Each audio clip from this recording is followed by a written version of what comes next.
ইচ্ছে করে গ্রাম ছেড়ে শহর চলে যাই, আদব কায়দা লেখা পড়া কিছুই জানা নাই। মূর্খ লোকের অনাদরে জীবন কেটে যায়, চলার পথে তারা শুধু অবহেলায় পায়।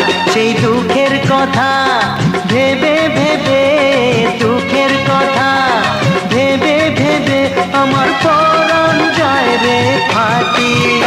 ওরে ও গাড়ি কখন আমায় দিবি ছুটি, ওরে ও গাড়ি কখন আমায় দিবি ছুটি। তোরে না চালালে মেলে না রে, না চালালে মেলে না রে আমার ভাত কাপড় রুটি। ওরে ও গাড়ি কখন আমায় দিবি ছুটি, ওরে